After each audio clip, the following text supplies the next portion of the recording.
Ça aurait été le choix d'abord le plus pertinent d'un point de vue politique et économique. Ça aurait été le choix le plus juste parce que nos pères ont été déracinés. Il faut discuter. Moi, je discute beaucoup avec les anciens. J'ai même un projet de livre sur la mémoire des anciens, sur leur rapport aux ouvriers français, sur leur rapport au patronat, sur leur rapport à la France, sur la façon dont ils vivaient leur solitude, leur vie sexuelle. Enfin, c'est toute une tragédie. C'est 30 ans d'histoire sur laquelle, encore une fois, seul un certain courant, une certaine vision du monde et une certaine conception de la question sont les seuls qui ont écrit sur le sujet. Et donc, quand on discute avec eux, bien sûr qu'ils étaient prêts à rentrer. C'est une évidence. Ça faisait 10 ans, 15 ans, 20 ans pour certains qu'ils avaient quitté leur bled, leurs racines, leur terroir. Leurs femmes, pour certains, étaient encore là-bas.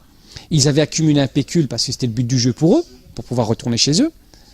Et là, contre toute attente, non seulement en contradiction avec la réalité économique, en contradiction avec les attentes personnelles de ces gens-là, en contradiction avec les besoins de leur pays, puisque avoir 15 ans d'expérience dans une usine Renault en France, même en tant que simple ouvrier, c'est réellement un plus pour un ouvrier maghrébin ou africain.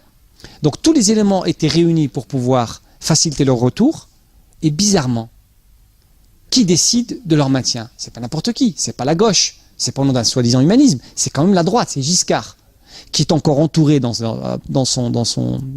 est entouré au niveau des hauts fonctionnaires et du système d'État, qui est encore entouré par les anciens, dont certains des anciens de l'OAS qui ont été graciés, ou en tout cas graciés par le régime gaulliste.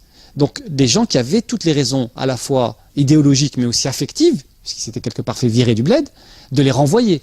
Donc ces gens-là qui sont censés potentiellement être les gens qui, pour des raisons idéologiques, psychologiques, personnelles, économiques et politiques, mettre fin à cette immigration volontaire organisée par l'État, eh bien, contre toute attente, décident de les maintenir sur le sol national.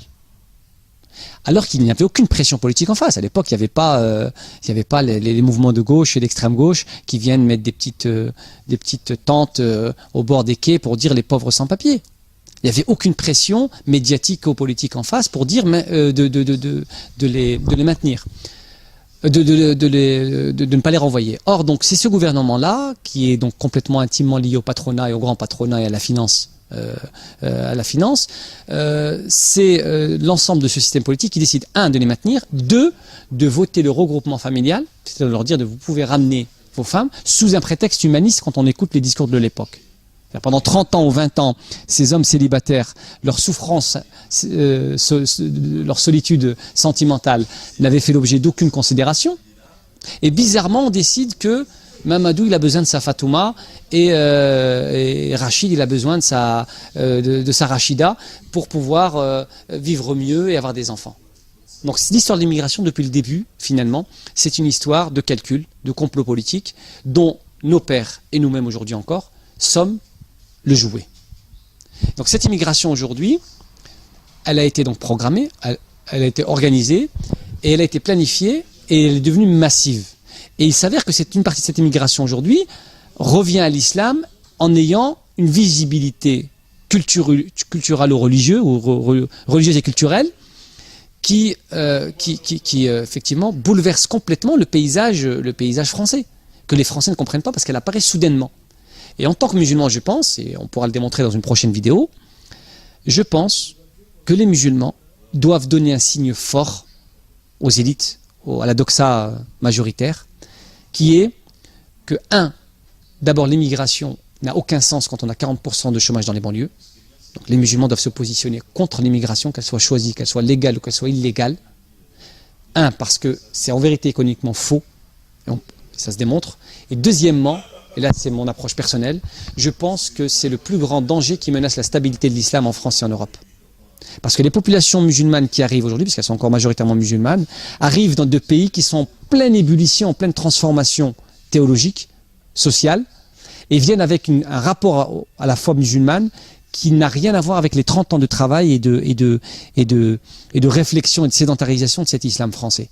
Donc ces populations viennent aussi bouleverser et freiner, voire anéantir le travail d'érudition islamique qui a opéré depuis 30 ans.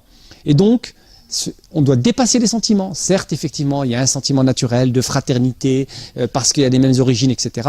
Mais en tant que musulman, et si on est dans le politique, on n'est pas dans le sentimental. On est dans des décisions qui sont parfois effectivement dures, brutes, et je pense que nous devons réfléchir à cette question en tant que musulmans, nous prononcer, et à titre personnel, je pense que c'est une erreur d'essayer de justifier cette immigration, parce qu'au final, Besancenot qui défend les sans-papiers, quand la récréation sera finie, et qu'elle sera sifflée, et que la Saint-Barthélemy va pouvoir commencer, parce que c'est ça le véritable risque, quand l'état de droit, comme je le disais tout à l'heure, explose, il reste que le ressenti, et le ressenti des Français depuis 40 ans, à mon sens, il n'est pas simple. Et bien à ce moment-là, le petit facteur, qu'est-ce qu'il dira? Ah ben non, mais pour les sans-papiers, je me suis planté. Et d'ailleurs, je m'appelle Olivier, je ne m'appelle pas Mamadou. Et dans ce cas-là, c'est Mamadou et ses descendants qui vont payer le prix.